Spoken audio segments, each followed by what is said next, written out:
So I hear it's Valentine's Day coming up, or as some people like to call it, Single Awareness Day, or the day where everybody just breaks out their ice cream and gets on Netflix and watches nothing but Game of Thrones, Breaking Bad, or any other popular show that's out right now, or ponies, or whatever is, I guess, the cool thing to watch and spend all day on Tumblr and stuff.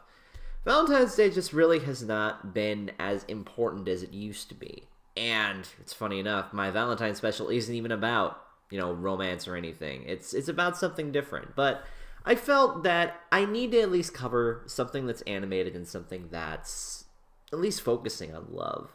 Some kind of story or something. Some kind of romantic comedy or something. Just something love related. So, me being the usual Toon critic that I am, I decided to go somewhere a little obscure. I decided to go not for a movie, not for a TV series, not even for an animated short. I found a music video series. And what is this music video series? Let's take a look.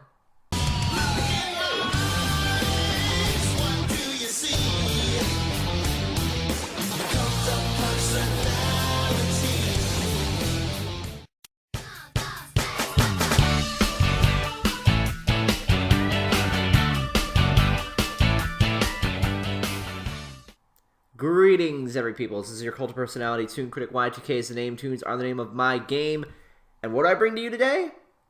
There she is. It is a Korean music video series, animated music video series, that was made way back in 2003.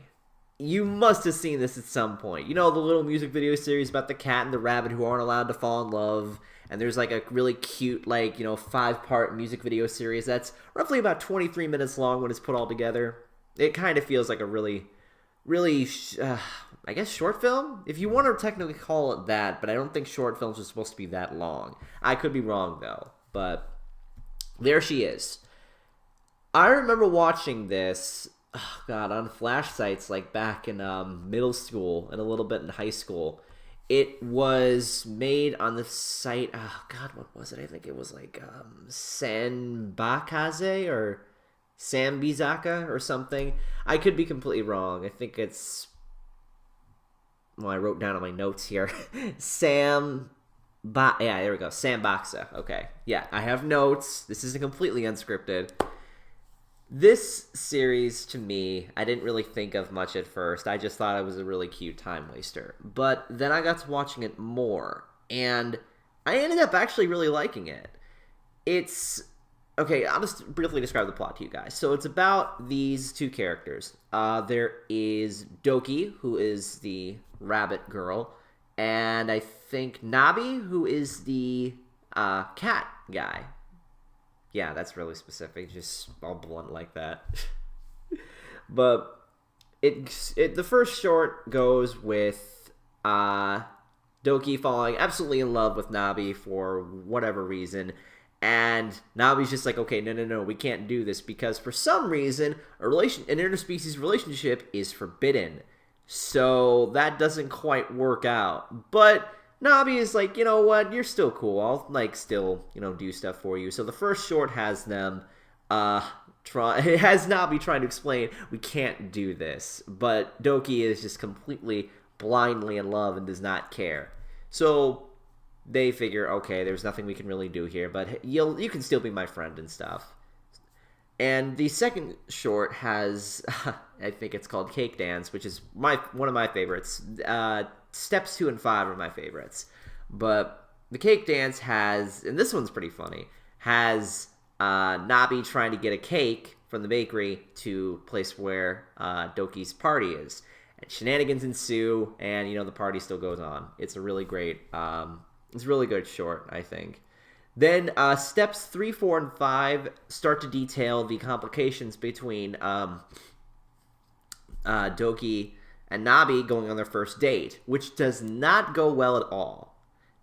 Things just start to spiral, and we start to notice that there is now, I guess, a movement to make, interspecies relationships real. And there's a faction that wants it, the faction that doesn't, and Doki and Nabi get wrapped up in it. And there's riots, and there's all sorts of crazy shit happening. And let's see, I believe Doki ends up in the hospital, and Nabi just decides to call the whole thing off because he doesn't think it's worth it. So step 5 is the ending, and Doki has 2 tickets to paradise and decides to go without him. But Nabi eventually realizes, okay, I can't do this. Like, he can't just stay away. He really does, like, care for her. And with the help of some of his friends that he's made throughout some of the shorts, he manages to race to the airport in time to catch her. And together they're able to, you know, get rid of the interspecies taboo, illegalness, whatever, and make it legal. So in the end, everybody's happy. I'm so used to not getting happy endings that I tend to kind of just ignore, like, the happier stuff. But, you know, seeing this again for the first time in a while, I was actually really happy to see it. It's an interesting view on how, I guess, things are so taboo or things are so different that we don't want to accept them. And I didn't see anything wrong with it, but there are some people that are just so strict and they're just like, no, you can't do this. And we've seen this used today in, like, other love stories. And you know how well that works? It really doesn't. It just comes off, it's just cliche, seen this all before. But I think There She Is a great way to remind us that love can be in the simplest forms. It doesn't really matter who you are or what species you are, I think. It just matters that if you're happy with somebody, you're happy with somebody, and nobody should really judge that just because you look different.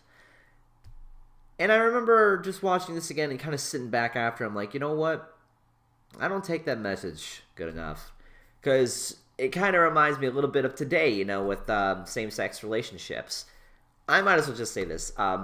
My mom is married to another woman, and I love my mom just as much as I love my stepmom and my stepsister. And I remember for a while that in Illinois, it was not legal to be married or whatever, but my mom went ahead and fought against that, and she ended up getting married, like, before it was legal. And I was very happy for her. I saw that she was, you know, happy, so who am I to really, you know, judge that? And I have no problem. Excuse me, sorry. I have no problem with same-sex relationships. I'm bi myself.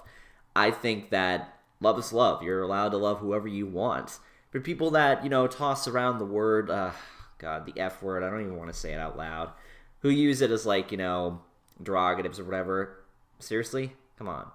You have better words in your vocabulary. I could list at least 10 of them right now. It'd be better than using that. But regardless, There She Is a great example, I think, of how to tell a story in just under 30 minutes through these very beautifully animated music videos. You know, it started back in 2003, and it had progressed, like, year by year, and I think the last one was...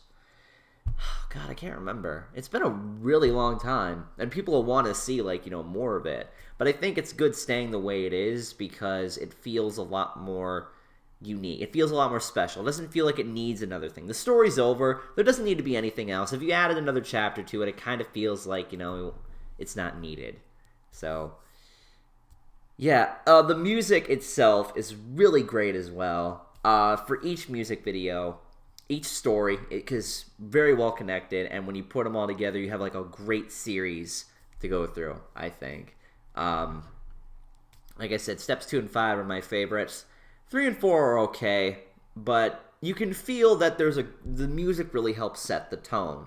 Like, the first 2 steps are, like, you know, goofy and crazy and funny, and 3, you start to see the change between, I guess, happy to, you know, sad, and then to happy again. It's a great narrative that it goes through. If you just look at the story, you have a great narrative. You have a great atmosphere that it sets. So I would definitely recommend this. It's not that long. And since we have, like, since Love Today, we're getting out of a great start with 50 Shades of Grey.